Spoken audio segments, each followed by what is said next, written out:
What's going on, guys? JSGC here, and we are here for another Manchester City video. Today we're going to be doing my match review, match reaction and match analysis of Manchester City's 3-0 victory at Goodison Park against Everton. Huge victory for City at the top of the Premier League, a big loss for Everton down at the bottom of the Premier League.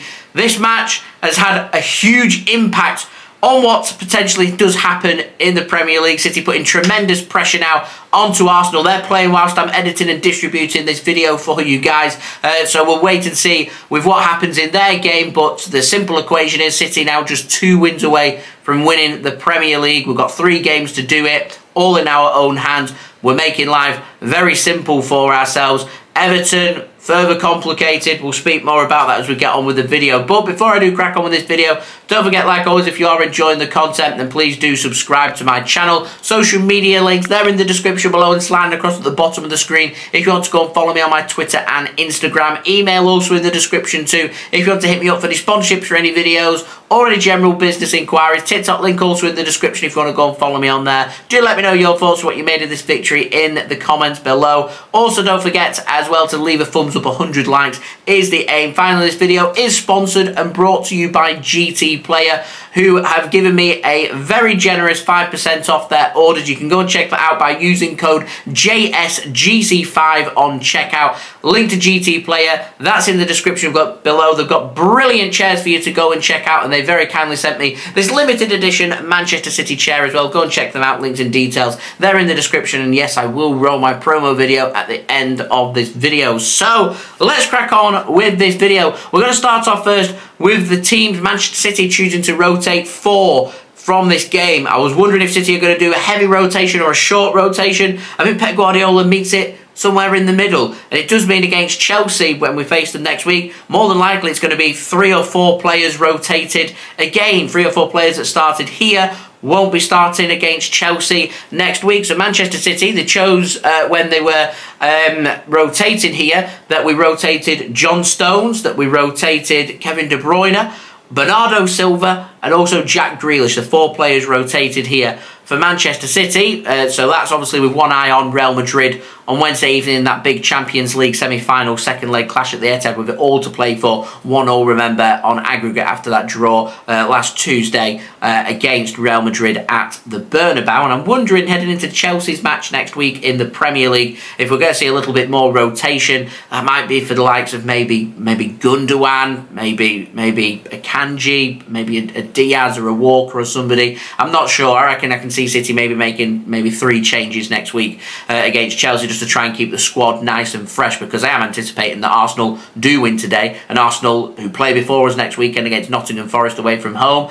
Not an easy game. They've got everything to play for at the bottom of the Premier League. But if Arsenal do win that game, which I'm expecting Arsenal to win all 3 of their games, it will put City under pressure, because whilst we're 4 points clear and everything's looking nice and rosy, the next time we kick the ball, if Arsenal win both their games, which is what I'm expecting them to do, they're going to be 2 points clear of us at the top of the Premier League. Yeah, they only have 1 game left, but Manchester City, they have the games in hand.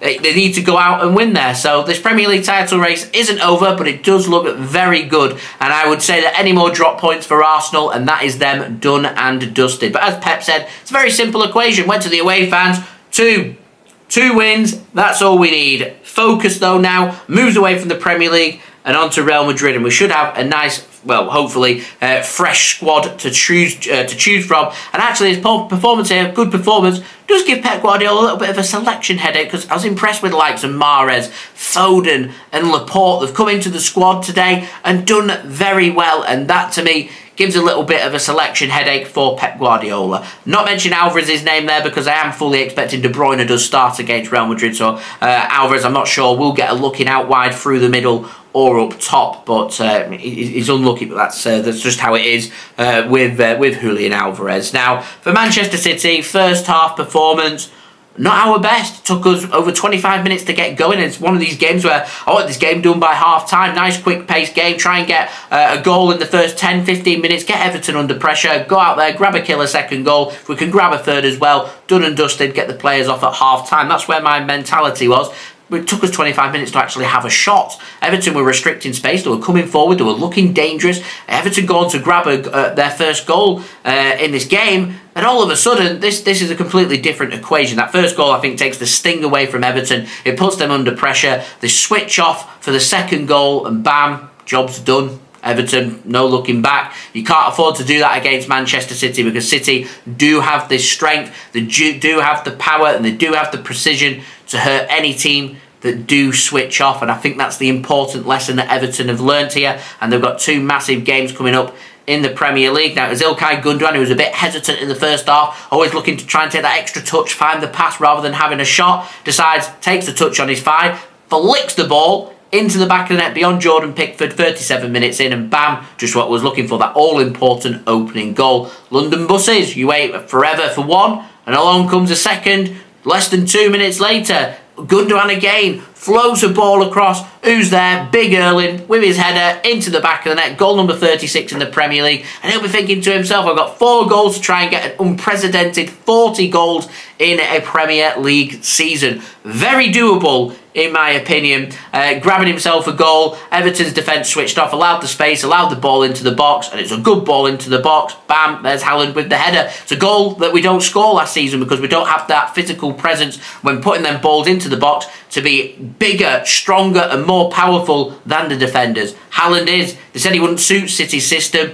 Yes. Yes, he does. He's exceptional, and another well-taken goal, and that just takes the game away from Everton and City. Second half approach was, let's try and grab that third goal as quickly as possible. We'll have to wait 6 minutes. Silly free kick given away for a foul on Phil Foden. 22 yards out. Gundogan's there, and there's no power on the ball. He just literally chips the ball over the wall into the back of the net. I don't know if Pickford had a bad wall or he misjudged the situation. I don't know.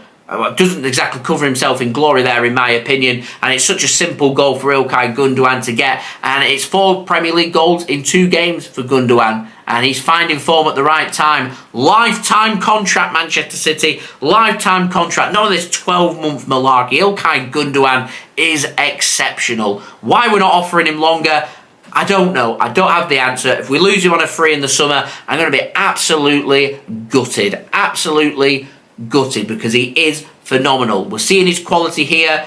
We started against Real Madrid. If you're good enough to be making the difference at the business end of the season and starting Champions League semi-final second legs, you're surely worth more than just another 12 months being added onto your contract. But that is just my opinion. But this win, make no mistake about it, very important, a much needed win and great preparation going into Real Madrid. No new injury concerns, squad's looking fresh, picked up another victory, 11 Premier League victories in a row, unbeaten in 22.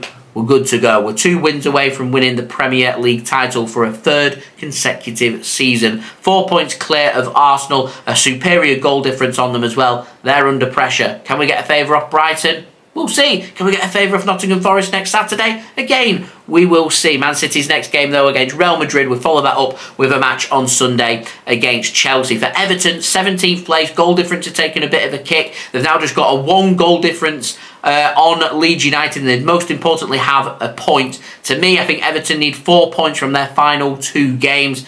Leicester play tomorrow against Liverpool. That's a big game. Leicester beat Liverpool, and all of a sudden Everton are in all kinds of bother. But if Liverpool get the job done, all of a sudden Everton, they'll see it as a free hit against City. It's done. We've still got a superior goal difference on Leeds. We've still got that extra point. So if we can go out there and win our next game, all of a sudden, again, looking in a very healthy position. And this was a difficult game for City. They beat Brighton and Hove Albion away from home 5-1 in their last game. Full of confidence. It looked good. The crowd were well up for it. And Man City weathered the storm, played an incredible performance, and put ourselves in a brilliant position in the Premier League. There's nothing else left for me to analyse. There's nothing else left for me to say. The only thing we're turning our attention to now, the players will go through recovery, and all mindset now turns to the Champions League in our biggest ever European match at the Etihad Stadium. It is huge. Full focus now onto Real Madrid. Can we make it to Istanbul? I think we can.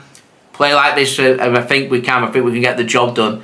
Is this our year? we're not talking about that T word. So there we go, they've been my thoughts. Do let me know your thoughts in the comments below. Leave a thumbs up as well, that would be great. 100 likes is the aim. Subscribe if you're new around here. Press that red button, press the bell and put your push notifications on. Plenty more City content to come. Also, don't forget as well to go and check out my social media links. They're in the description below. And sliding across at the bottom of the screen if you want to go and follow me on my Twitter and Instagram. Email also in the description too if you want to hit me up for any sponsorships for any videos or any general business inquiries. TikTok link also in the description if you want to go and follow me on there. And finally, do go and check out today's video sponsor, which is brought to you by GT Player.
See you all again for the big build-up to the Real Madrid game. Bring it on. I've been JSGC. Thank you everyone for watching. I hope everyone is safe and well. Peace. Ciao for now.